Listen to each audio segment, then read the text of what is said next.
Irmãos, bom dia. Nós vamos ouvir a mensagem do Senhor a partir do capítulo 12 de Romanos. Pediria que você abrisse a sua Bíblia. Romanos 12, nós vamos ler versos 3 a 8 daqui a pouquinho. Antes disso, eu quero lembrá-lo a série que nós temos feito aqui. Essa série que nós chamamos O que é ser reformado ou O que é teologia reformada, é uma série que visava trazer um pouco da nossa identidade e ajudar não só aqueles que frequentam a nossa igreja, mas até os que nos assistem pela internet, a conhecer um pouquinho mais amplamente a nossa tradição.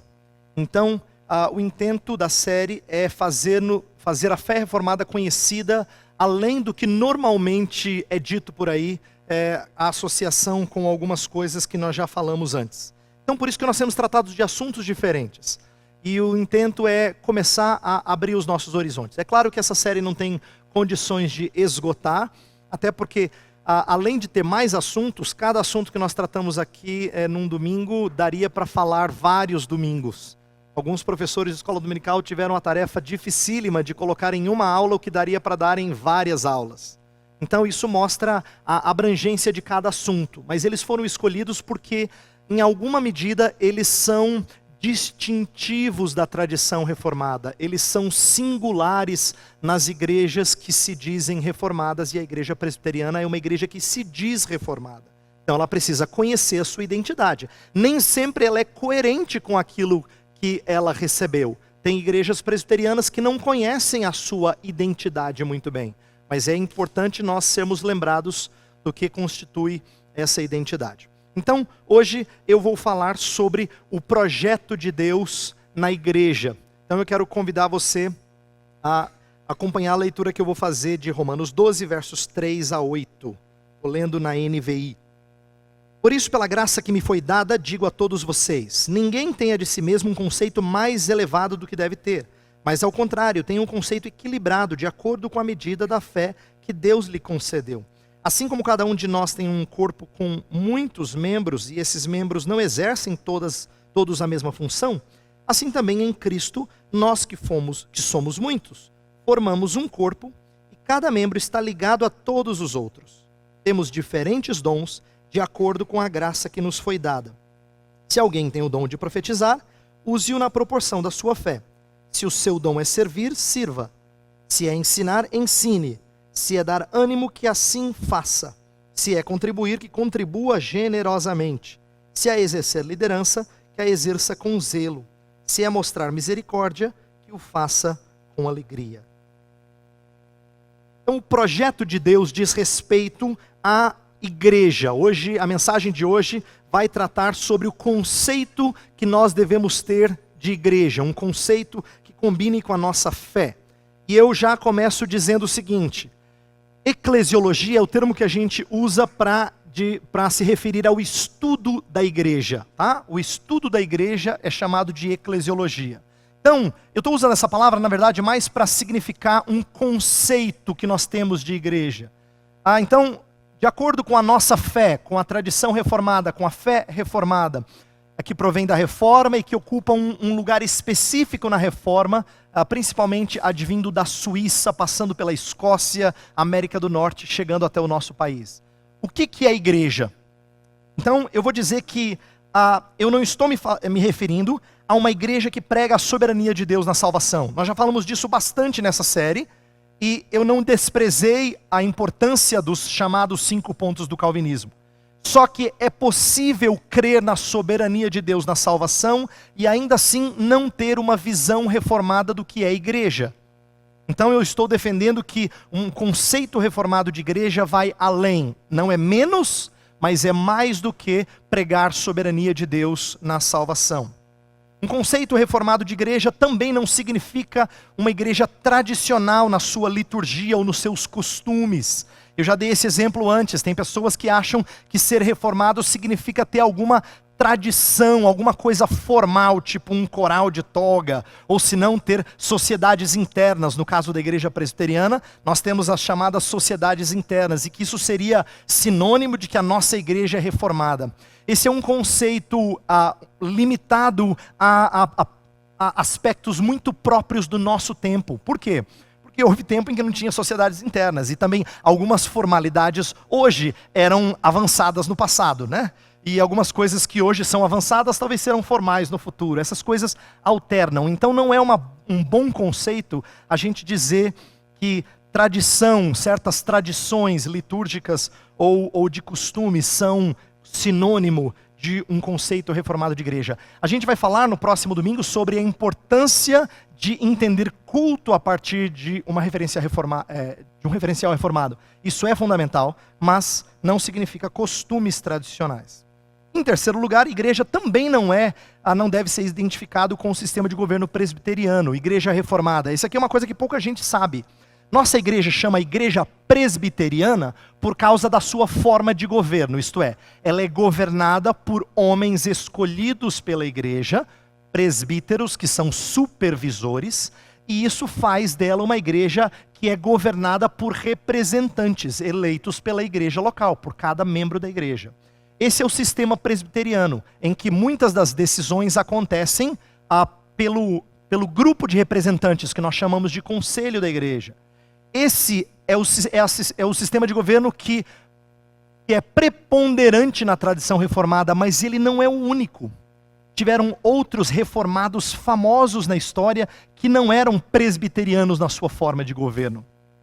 Só para te dar um exemplo, na assembleia que decidiu os símbolos de fé da nossa igreja, chamada Assembleia de Westminster, que se reuniu na Inglaterra no século XVII, nós tínhamos 3 ou 4 posições diferentes sobre sistema de governo, dentro da mesma assembleia que escreveram os documentos de Westminster.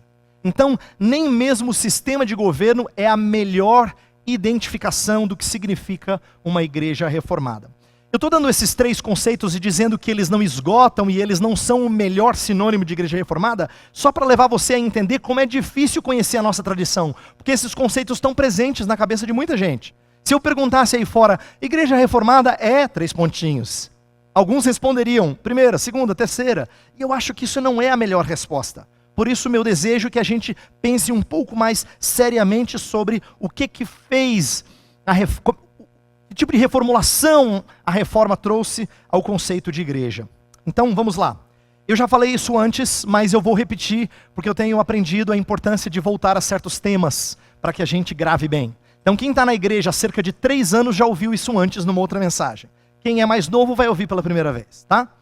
Então, eu já disse numa mensagem anterior que na época em que a reforma protestante veio à tona, ela estava rompendo com um conceito católico romano de igreja como sendo a mãe dos fiéis. Esse era um termo muito usado. Ele não é um termo totalmente desprezado pelos reformadores, porque há um sentido em que a mãe é aquela que protege, que nutre, e o próprio Calvino usou essa expressão. No entanto, quando eles falavam de mãe dos fiéis, o papado ou o clero católico, normalmente eles queriam se referir à singularidade da instituição, da organização feita pelos padres, pelos bispos, pelos cardeais. Então é a ideia de que a igreja era mais os clérigos do que os leigos. Tanto é que os leigos vão à igreja. A igreja é a mãe deles, mas eles não são igreja. Esse é um conceito que prevaleceu na Idade Média. Daí a razão da gente falar da igreja como sendo uma entidade. A gente fala assim, então a igreja, ela coordenava assim? É engraçado. Quando a gente fala da igreja, a gente está falando... Quando você estuda história e você fala assim, então a igreja tinha poder sobre isso, sobre aquilo, você está falando da instituição, você não está falando de membros da sociedade. Na época da Idade Média, todo mundo era membro da igreja quase, em certos contextos. Mas não é isso que você está falando quando você diz, a igreja tinha poder sobre isso, tinha controle sobre aquilo. Você está falando da instituição, porque igreja virou sinônimo de instituição, da organização. E essa organização tem glórias próprias e autoridade própria. Por isso que a igreja na Idade Média, ela inclusive ela coroava os reis, tamanha a sua autoridade. A igreja passou a ter autoridade inclusive sobre o Estado. E é nesse sentido que a reforma vem quebrar, tanto com esse conceito glorioso da instituição e autoritativo e até, num certo sentido, controlador, mas também trazer um conceito de igualdade entre as pessoas. É por isso que o termo favorito de João Calvino e de outros reformados, quando se falava de igreja, era chamá-la de comunhão dos santos. Porque comunhão dos santos não tem hierarquia. Não tem leigo aqui embaixo e clero aqui em cima. Não. Essa hierarquia, ela é horizontalizada. E agora você tem santos que comungam. Você é um santo, eu sou um santo. Não no sentido de perfeição de vida, mas de que fomos separados por Deus para uma obra. A Bíblia nos chama de santos, ainda que nós ainda tenhamos muitos pecados. Tá? Então, comunhão dos santos representa um rompimento da reforma com essa dualidade, esse dualismo de pessoas. Tanto é que a famosa doutrina que adveio dessa ênfase foi o chamado sacerdócio universal dos crentes. A ideia de que todos os crentes podem se achegar a Deus e podem ser instrumentos para conduzir outros a Deus. Eu não preciso ir a um determinado sacerdote para Deus me ouvir, assim como eu não preciso pedir para o sacerdote ensinar o evangelho para outros. Se o sacerdócio é universal, tanto eu posso me achegar a Deus, quanto eu posso conduzir outras pessoas a Deus e levá-los ao conhecimento do evangelho de Jesus. Esse, em suma, é o conceito de a sacerdócio universal dos crentes. E isso, de certa maneira, promoveu interdependência. Um dos textos que eu gosto muito na Epístola de Paulo aos Romanos está em Romanos capítulo 1. Eu vou pedir para você abrir lá a sua Bíblia. Eu já mencionei esse texto antes, mas eu gosto muito dele, pela forma como ele nos ensina essa doutrina que a gente está trabalhando hoje. Romanos 1, versos 11 e 12 diz assim: anseio vê-los a fim de compartilhar com vocês algum dom espiritual para fortalecê-los. Isto é, para que eu e vocês sejamos mutuamente encorajados pela fé. Eu gosto demais desse texto, porque o primeiro verso todo mundo entende, o segundo é mais difícil. Primeiro assim, o apóstolo Paulo quer fazer uma visita para a igreja de vocês, para compartilhar um pouco do que ele tem aprendido. Você fala, claro, apóstolo Paulo, seja bem... Quando é que o senhor quer pregar? Pode ser domingo que vem já. Ou a gente faz um culto hoje à noite para o senhor pregar. Isso era conhecido, afinal de contas é o apóstolo Paulo. Mas o próximo verso não dá para entender. Ele fala, não, pelo contrário, o que eu quis dizer é o seguinte, é que eu e você, a gente se aprenda um com o outro. Você fala, não, Paulo, eu com você eu entendo, mas você comigo não dá para entender. Você é o apóstolo Paulo, sabe tudo de Bíblia. O que eu vou ensinar para você? Mas você percebe como ele está expandindo o nosso conceito de serviço? No primeiro verso ele fala, quero compartilhar um dom espiritual, para fortalecer. No segundo ele fala, para que eu e você sejamos mutuamente fortalecidos ou encorajados. Então Paulo está ensinando para a gente que igreja é interdependência, é uma comunhão de santos. Ele é um santo que precisa de outros santos para crescer na graça e no conhecimento de Cristo Jesus. Então esse é um conceito típico da reforma protestante, e ainda mais querido da tradição reformada, porque ele representa a ideia de que todos fazemos parte da igreja. A igreja não é instituição primordialmente, mas é um organismo que se manifesta mediante uma instituição, mas é primordialmente um organismo vivo. É um organismo que não depende de certas estruturas. Certas estruturas podem cair e o organismo continua vivo. Assim como certas estruturas podem permanecer e ter um organismo morto. Mas igreja é o organismo que se manifesta visivelmente através de uma organização. Então, o que nós vamos trabalhar hoje no restante dessa mensagem é a seguinte, síntese. É aquela frase que eu e o pastor Jailson temos repetido a cada sermão. De que a síntese doutrinária é que ser reformado é enxergar a igreja como a comunhão dos santos. Eu quero trabalhar o resto da mensagem nisso. E eu vou focar um aspecto da comunhão dos santos. Não vou esgotar, não daria para esgotar, porque comunhão dos santos envolve coisas que nós não vamos tratar hoje. Por exemplo, a necessidade que nós temos de ajudar uns aos outros no caminhar em santidade, inclusive exercendo disciplina.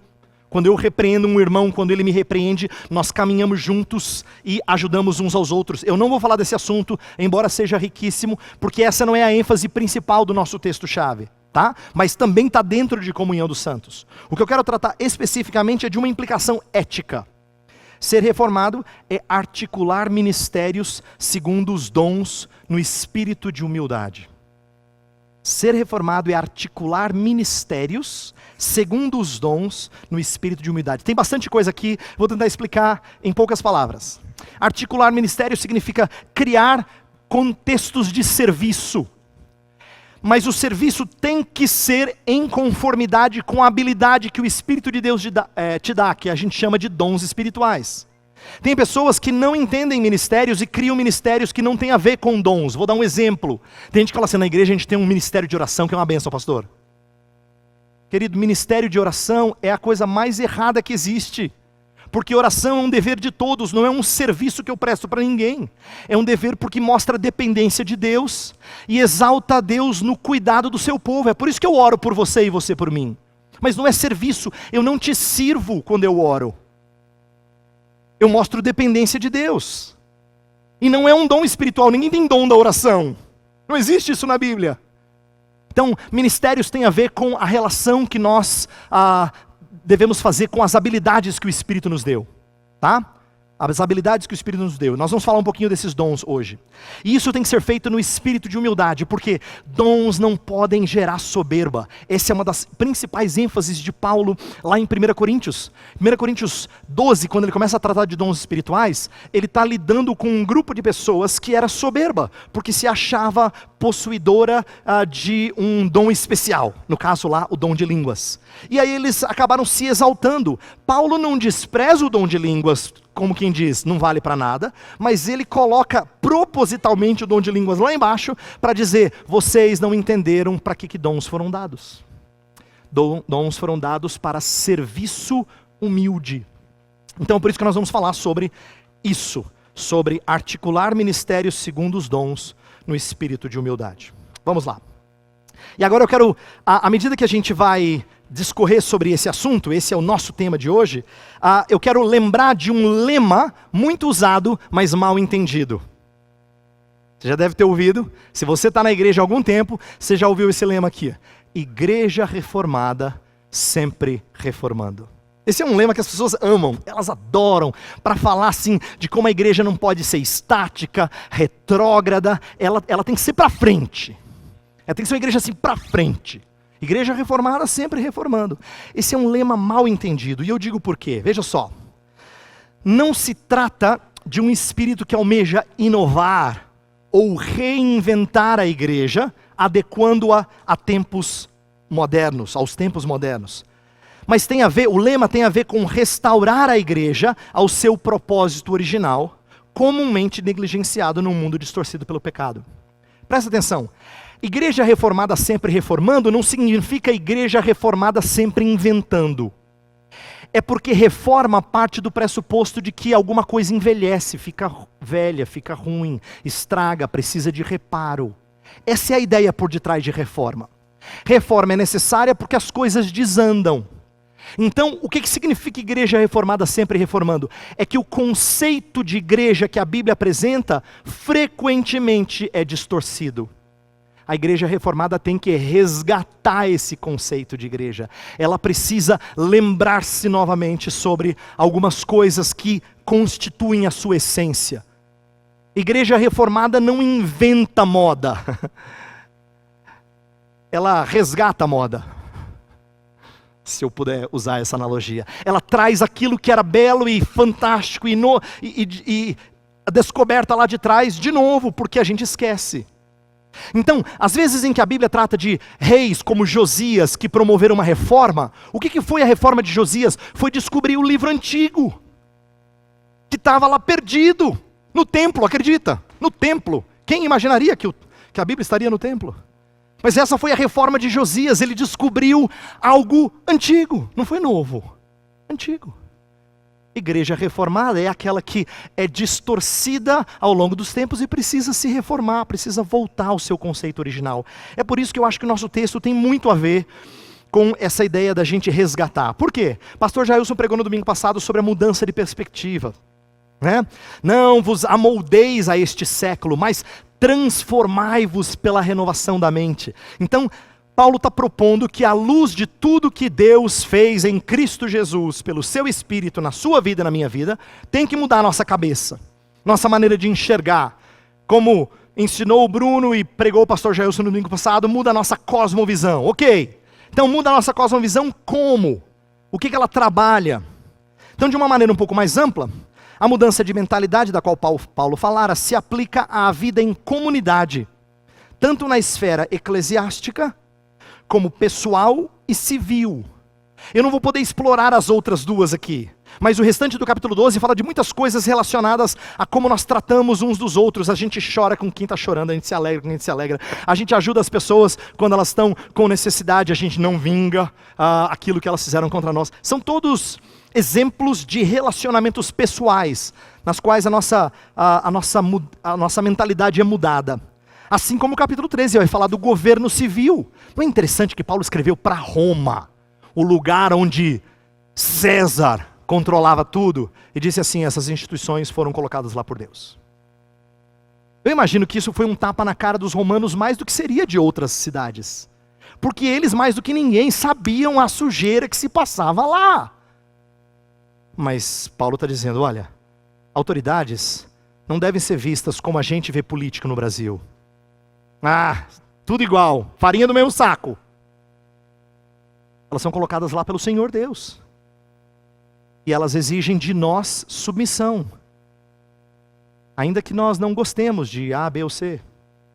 Então, Paulo vai ensinar alguns conceitos no capítulo 13 que são riquíssimos. Eu não vou poder entrar nisso hoje. Mas nesses 3 exemplos, tanto vida eclesiástica, quanto relacionamento pessoal, quanto a esfera civil, existe a ideia de vida comunitária. E eu quero aplicar especificamente à vida eclesiástica, porque o nosso texto trata mais dessa ideia de vida na igreja, tá? Então, qual é a mudança de perspectiva sobre a igreja?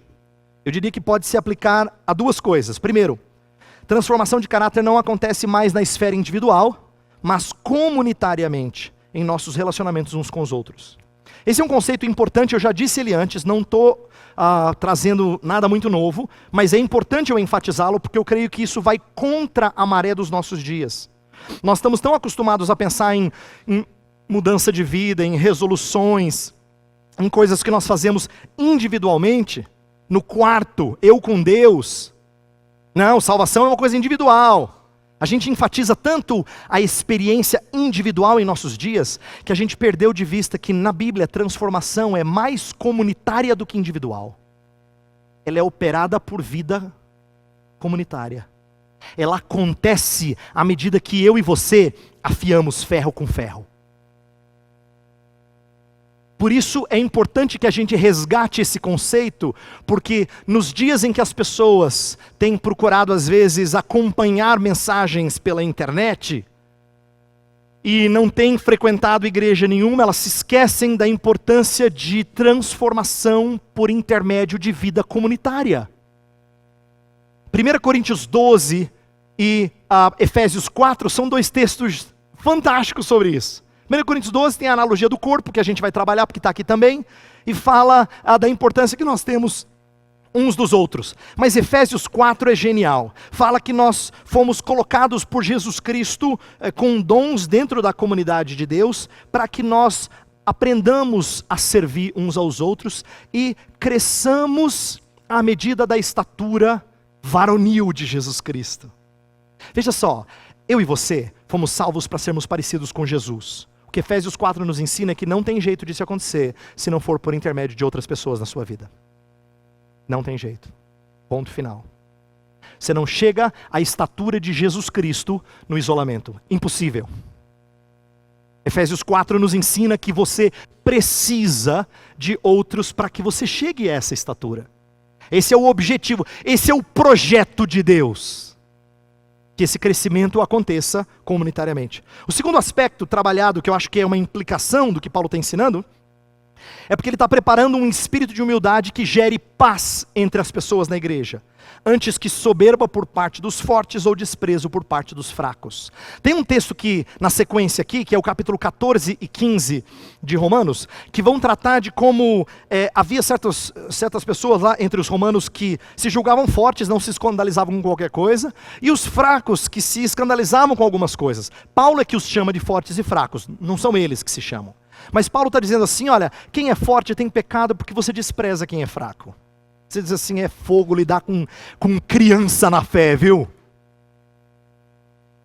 E quem é fraco dizia assim, Ai, não acredito que fulano diz que é crente. Você viu o que ele faz? Ele se escandaliza. Então, havia soberba por parte de uns, desprezo por parte de outros, e em ambos os casos não tinha vida comunitária saudável. Paulo está preparando, com esse texto que a gente vai olhar agora, para esse espírito de paz que ele quer promover, para que não haja nem soberba e nem desprezo. Então vamos olhar para algumas coisas do texto. Primeira coisa que eu acho que é fundamental, é o que vai nortear o resto do nosso texto. Está nos versículos 3, 4 e 5. Depois a gente vai falar brevemente dos 6 ao 8. No 3, 4 e 5, eu poderia dizer que uma das coisas mais chaves que esse texto tem a nos ensinar é que nós pertencemos um ao outro. Nós pertencemos um ao outro. Olha que interessante. Versículo 3 fala assim: por isso, pela graça que me foi dada, digo a todos vocês, ninguém tenha de si mesmo um conceito mais elevado do que deve ter. Mas, ao contrário, tem um conceito equilibrado de acordo com a medida da fé que Deus lhe concedeu. Um comentarista que eu li fala assim que Paulo está fazendo um jogo de palavras, usando um mesmo termo grego, mas repetindo de formas diferentes. Seria mais ou menos assim, se a gente fosse traduzir meio que literalmente o que Paulo escreve, parece redundante, mas é assim, Por isso, pela graça que me foi dada, digo a todos vocês, ninguém pense de si mesmo um pensamento mais elevado do que o pensamento que se deve ter. Mas, ao contrário, pense de forma equilibrada, de acordo com a medida da fé que Deus lhe concedeu. Está vendo quantas vezes a ideia de pensar aparece? Por quê? Porque no versículo anterior, transformai-vos pela renovação da vossa mente. Então, o que você deve pensar a seu respeito tem que ser mudado. O que você deve pensar acerca de igreja precisa ser modificado. Paulo fala da graça que me foi dada. O que ele quer dizer? Em parte tem a ver com a autoridade para exortar. Ele é um apóstolo. Quando ele fala da graça, o apostolado que foi dado pela graça, ele fala no capítulo 1 de Romanos. Ele está dizendo assim, olha, eu tenho condições de exortar você, mas eu acho que ele está dizendo mais do que isso. Isso também, mas mais do que isso. Ele está preparando para a ideia de que ele serve em resposta à graça. A graça, segundo a graça que me foi dada, deixa eu ensinar para vocês algumas coisas. É meu dever fazê-lo, porque eu recebi essa dádiva. E eu acho que é fundamental nós entendermos isso. Paulo compreendendo que o apostolado dele não é só uma coisa que ele gosta de fazer. Ele tem que fazer. Essa ideia de que é obrigatório, ele coloca isso sobre os seus ombros. Não que isso seja ruim, mas esse dever é algo que ele não pode deixar de cumprir. Lembra, em outra carta ele fala assim, ai de mim se eu não pregar o evangelho. Então Paulo entende esse senso de dever e ele vai passar esse senso de dever para nós, porque olha o versículo 6. Verso 6 fala assim, temos diferentes dons de acordo com a graça que nos foi dada. Ele vai usar uma expressão bem parecida que ele usou para ele. Segundo a graça que me foi dada, eu vou ensinar para vocês algumas coisas. E vocês têm dons segundo a graça que lhes foi dada. Em outras palavras, o que vocês têm dado pelo Espírito, essa graça necessariamente gera obrigações. Eu acho isso fantástico porque corrige algumas distorções que às vezes a gente ouve por aí. Não é verdade que o Evangelho da Graça faz a gente ficar assim, de braço cruzado. Não é verdade. Graça não é um presente para a gente sentar no sofá, abrir e falar assim, que delícia, vou ficar só curtindo aqui. É mais um presente que é colocado na sua mão para que você comece a trabalhar, a servir, a socorrer outros de acordo com a sua necessidade. É disso que Paulo vai falar nesse texto. Por isso que ele vai desenvolver essa ideia de um conceito equilibrado de si. Versículo 3 ainda, ele fala, ninguém tenha de si mesmo um conceito mais elevado, mas um conceito equilibrado. O que ele quer dizer aqui, de acordo com a medida da fé? É porque Paulo talvez estivesse aqui confrontando um espírito comum em Roma. Roma era conhecida pela sua soberba. Mas eu acho que Paulo também está ensinando que quando nós recebemos habilidades, você não se exalta com elas. Você não se exalta porque você lembra de onde você foi tirado. Então, segundo a medida da fé, no finalzinho do verso 3, que Deus lhe concedeu, de acordo com a medida da fé que Deus lhe concedeu, é dizer assim, lembra aquilo que você crê? Quem é que você era em termos de pecado? Como é que você está onde você está hoje? É pela graça de Jesus Cristo, não é? Então, baixa a bola. Baixa a bola. Tá bom? Na verdade, a igreja não precisa de você. Ou melhor, Jesus Cristo não precisa de você. Baixa a sua bola. Na verdade, muitos dos nossos dilemas têm a ver com quanto a gente pensa de maneira elevada sobre nós mesmos. Não é? Por que a gente se frustra com algumas coisas na vida? Porque elas não acontecem do jeito ótimo que a gente planejou.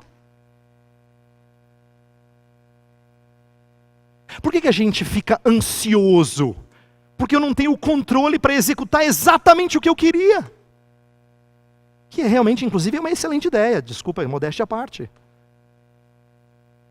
É o nosso desejo de ter controle sobre as coisas e de achar que a gente tem um conceito até elevado, ainda que escondido, camuflado de nós mesmos, que faz com que a gente tenha tanta angústia.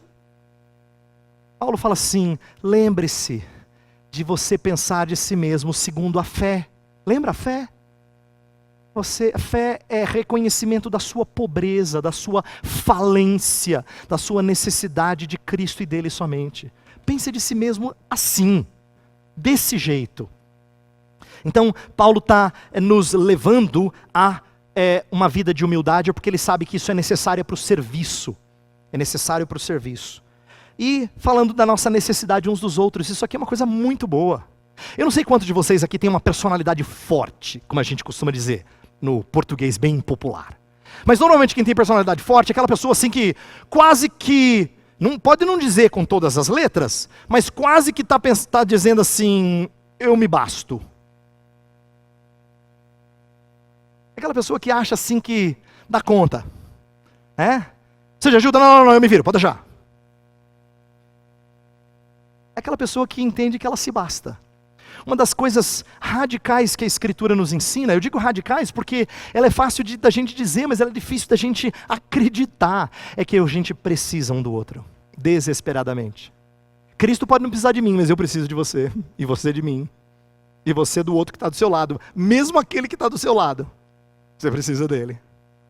Essa é uma das coisas mais loucas da igreja de Cristo. Sabe por que eu digo louca? Porque a igreja de Cristo não bota assim um monte de gente 10 junto. Ela bota um monte de gente assim mais ou menos junto. E ainda diz para você que você precisa do mais ou menos. É isso que é extraordinário. Mas por que você precisa do mais ou menos? Porque ele é habilitado pelo Espírito Todo-Poderoso de Deus. Isso é dom. É por isso que você precisa dele. Não é pelo que ele é, pelo que ela é, mas pelo que ela tem, pelo Espírito Santo de Deus. Por isso que você precisa dela. E ela precisa de você. Então, Paulo está nos ensinando isso. Ele inclusive trabalha com a analogia de corpo. E aqui existe duas coisas que eu acho que são chave. Primeiro é a ideia de interdependência, que eu já estou trabalhando. Mas tem uma outra que eu acho que é mais forte ainda. Não só nós precisamos uns dos outros, mas a ideia de pertencimento. Estava lendo um comentarista que falou assim, os dons que nós temos, eles não são nossos. Eles foram dados para o outro, portanto você deve isso ao outro. Assim como no casamento, Paulo fala em 1 Coríntios 7, que o corpo da mulher não é dela, mas do seu marido, e do seu marido não é dele, mas da sua esposa. É a ideia que quando você se casa, você entra numa união tal, que o que é seu não é mais seu, é do outro. Mesma coisa na igreja, quando você faz parte da igreja, o que é seu não é mais seu, o seu cantinho não é mais o seu cantinho. Não é tu no teu cantinho e eu no meu. É tu no meu cantinho e eu no seu. Talvez seria melhor assim. A gente mudar a música, né? É a ideia de que eu e você temos deveres um para com o outro. Existe um pertencimento, eu pertenço. Então olha só, o versículo 5 termina dessa maneira. Assim também em Cristo nós que somos muitos, formamos um corpo e cada membro está ligado a todos os outros. Aqui existe uma ideia não só de interdependência, como eu falei, mas de pertencimento. O braço é o braço do corpo. Não é o corpo que é do braço. A perna é a perna do corpo. Ela serve o corpo. E assim por diante. Então, isso faz com que serviço seja obrigatório. E não simplesmente uma boa ideia. Paulo vai seguir na sequência aqui do texto, falando de dons. E eu já falei sobre dons espirituais há quase 2 anos atrás, então eu não vou gastar um tempão sobre eles. Eu só vou resumir rapidamente o que Paulo está ensinando aqui. Ele cita 7 dons, dos versos 6 até o versículo 8. Profecia, serviço, ensino, exortação, contribuição, liderança, misericórdia. Não vai dar tempo de explicar cada uma, porque tem debates longos sobre algumas delas, algumas dessas qualificações. Mas eu vou sintetizar assim. Profecia poderia ser sinônimo daquele que prega a palavra com um forte tom ético. Ele usa as escrituras com o intuito de levar as pessoas a um caminho santo, como os profetas de antigamente faziam. Exortar as pessoas a um caminho santo, confrontá-las no seu pecado e levá-las ao arrependimento para que caminhem em santidade. Serviço, que é o segundo, seria cuidado de necessidades materiais. A ideia de socorrer as pessoas, não só ensinando Bíblia, mas inclusive cuidando de necessidades físicas e materiais. Ensino é a explanação detalhada e dedicada do texto sagrado. Exortação seria aconselhamento que conforta e anima. É aquele que levanta a pessoa que está para baixo. Contribuição seria a abnegação de suas próprias posses. Não tem a ver com ser rico, tem a ver com ser desprendido. É possível que alguém tenha dom de contribuição e seja muito pobre. E talvez seja a razão dele ser pobre, é porque ele exerce o dom com tanta frequência. Nós temos às vezes um conceito errado de pensar que dinheiro vem principalmente de quem tem muito. Na igreja de Cristo nem sempre é assim. Muitas vezes vem de quem tem bem menos, mas de que está pronto a abrir mão daquilo que possui. Liderança é um governo que atrai e conduz pessoas. Atrai, aglutina pessoas e sabe conduzi-las, presidi-las. E misericórdia é socorro daqueles em estado de miséria. Essa é uma coisa que nós temos dificuldade de falar, porque parece muito feio assim, né? Mas é isso que é mesmo. Misericórdia é compadecer-se de quem está na miséria. Por isso que quem tem dom de misericórdia pode lidar com aquelas pessoas que os outros não têm muita paciência para lidar, por causa da sua condição tão deplorável. Agora Paulo não fala só de diferentes dons. Essa é uma das coisas que ele vai colocar. Ele vai dizer assim, vocês têm diferentes dons, isto é, você precisa do outro, porque você tem uma habilidade, mas não tem a outra. Então você precisa das outras. O corpo precisa uns dos outros. Mas ele não só fala de diferentes dons, ele fala de diferentes expressões de zelo. Paulo vai dar uma qualificação para a maneira como você serve para cada um dos 7 dons. Se você tem esse dom, sirva assim. Se você tem esse dom, sirva assim. Se você tem esse dom, sirva assim. Ele vai dizer como é que você tem que servir. Então, se profecia, ele fala segundo a proporção da fé, a analogia da fé. O que isso significa? A ideia é que se você é alguém que prega as escrituras, você tem que pregar toda a escritura. Você não pode deixar para trás nada e nem pode ir além do que ela vai. E Paulo está dizendo isso porque ele sabe que quem tem esse zelo por vida santa, às vezes pode cobrar do outro além do que convém. Então, segundo a proporção da fé. Fique dentro das escrituras, não fale nem menos, nem mais. Serviço. Não despreze o serviço como se não fosse espiritual. Tem pessoas que às vezes olham para esse dom e dizem assim, pastor, eu só sei assim varrer o chão, eu não sei assim pregar. Como assim se cuidar de coisas ligadas a necessidades físicas ou materiais fossem pouco importantes para a vida espiritual. Né? Eu cuido da vida espiritual de vocês cuidam das vidas materiais uns dos outros, é uma pena, né? Não é assim que Paulo fala, lembra? Comunhão dos santos é reconhecer que socorrer as necessidades materiais uns dos outros também é dom espiritual. Ensino, dedique-se ao estudo. Não dá para ensinar, eu gosto muito de ensinar. Você estuda bastante. O esmere-se no fazê-lo, que a Almeida Revista Atualizada traduz, é a ideia, dedique-se a isto, gaste tempo com isso. Exortação, gaste tempo com pessoas. Aquele que aconselha, ele tem que ouvir 1, 2, 3. As pessoas não mudam rapidinho. Seria ótimo se fosse assim, mas não é. As pessoas demoram. Já falei com você 4 vezes a mesma coisa, você não vai mudar? Mas é assim, a realidade mostra que é assim. Cuidar de gente dá trabalho, por isso tem gente que prefere computador. Cuidar de gente dá trabalho. Você não aperta um botão e funciona. Aconselhar pessoas demanda tempo. Você tem habilidade para isso? Gaste tempo com pessoas. Contribuição evite outras intenções. A ideia do texto é, aquele que contribui, faça com, algumas Bíblias traduzem liberalidade, mas talvez a melhor ideia seria não só de dar bastante, mas simplicidade. Simplicidade da ideia de que faça com o único propósito de socorrer, não tenha outras intenções. Às vezes quem dá dinheiro em certos contextos eclesiásticos é quem quer controle. Não tenha outras intenções. Né? Sabe quando a pessoa que recebe dinheiro de você fica te devendo? Você entende as implicações sociais disso, né? Ela fica amarrada com você. Não, não faça isso. Quando você der daquilo que é seu, não tenha motivações outras. E misericórdia, faça com alegria. Ou melhor, liderança, desgaste-se para unir pessoas. Unir pessoas dá trabalho, desgasta. Mas Paulo fala em 2 Coríntios 12 que ele desgastou-se pelos coríntios. E é verdade. Quem lidera tem que desgastar-se para unir pessoas. E misericórdia, faça com alegria, porque não é fácil lidar com gente em condição deplorável. Mas é isso que faz com que o serviço seja tão precioso. Bem, eu quero terminar falando sobre algumas implicações que a gente tem disso que eu falei. Duas, bem rápidas, e nós vamos encerrar. A primeira é a seguinte: se igreja é tudo isso que nós falamos, então a implicação para a membresia é a seguinte: fazer parte da igreja não é opcional, mas essência de sua fé cristã. Eu faço questão de falar sobre isso porque nós gostamos de igreja. Se você não gostasse, você não estaria aqui. Pelo menos um pouquinho você gosta. Mas às vezes a gente tem um receio enorme de fazer parte dela. E isso é ir contra a essência do que é ser igreja. Se você é parte do outro, então ser membro dela não é uma opção. Não é uma opção. É ordenança divina. Comprometer-se com o outro é uma ordenança divina. Por isso é importante que a gente entenda dessa maneira. Isto é, que a gente olhe para a membresia como sendo um dever, antes do que só uma boa opção.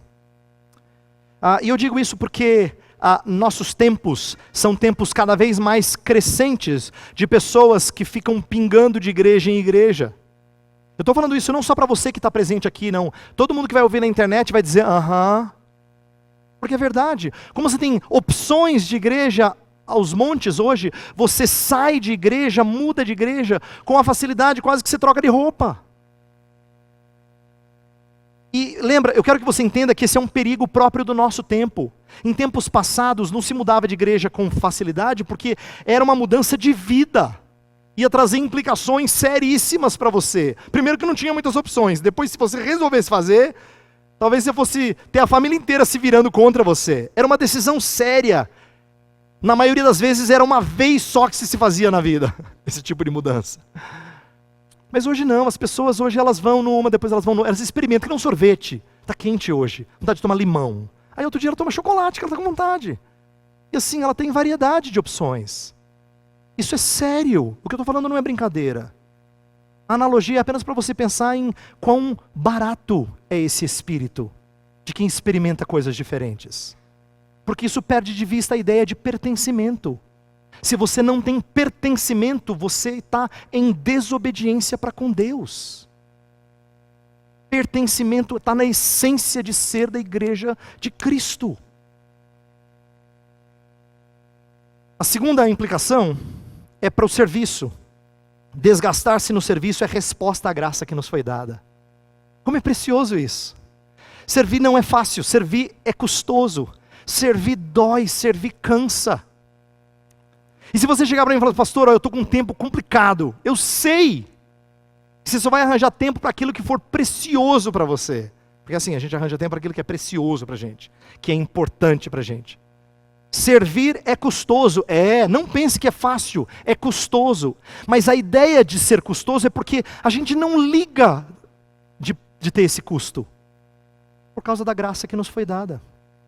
Duas vezes no texto, tanto quando Paulo fala de si, quando ele fala dos outros, ele vai falar de serviço baseado na graça que nos foi dada. Na graça que me foi dada, na graça que vos foi dada. Ela é resposta àquilo que Cristo fez por você. Eu já disse isso antes, então eu vou repetir essa ilustração de forma bem rápida. Gratidão se mostra através de atitudes, através de desprendimento. E gratidão ela tem que ser proporcional à dádiva que nos foi dada. Eu já disse que se alguém paga um cafezinho para você, você diz obrigado e tá bom. Na nossa cultura tá bom. Você não precisa dar um carro para a pessoa, porque ela te pagou um cafezinho. Seria desproporcional. Mas se alguém vai lá e paga a parcela da sua casa que você não tinha dinheiro para pagar, para que você não seja despejado, você não diz só obrigado. Se você só diz obrigado, isso não é qualificado como gratidão. Não é? Você entende que tem que fazer mais do que só dizer obrigado. Porque gratidão é proporcional ao presente. É proporcional ao presente. Eu quero que você entenda que se a graça que te foi dada é muito grande, então gastar-se em serviço tem que ser a coisa mais óbvia. Mais óbvia. Eu não penso se eu vou me desgastar.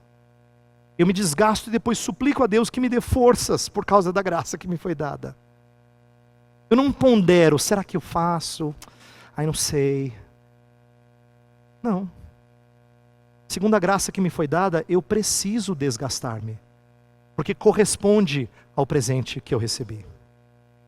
Minha oração é que você ouça as minhas exortações com humildade, como o texto fala. Fale com Deus agora. E nós vamos ter um momento de oração silenciosa, porque em alguma medida todos nós falhamos, eu inclusive. Em alguma medida todos nós não nos desprendemos e nos desgastamos como deveríamos. Em alguma medida nosso senso de pertencimento ainda não é pleno. Então a gente precisa confessar nosso pecado ao Senhor. Eu pediria que nesse momento você tomasse algumas atitudes. Quando a gente se arrepende, é bom que a gente tome resoluções. Tome alguma resolução para mudar isso. Para mudar isso. Feche os seus olhos. Nós vamos orar e depois vamos cantar ao Senhor, à medida que nos preparamos para a ceia.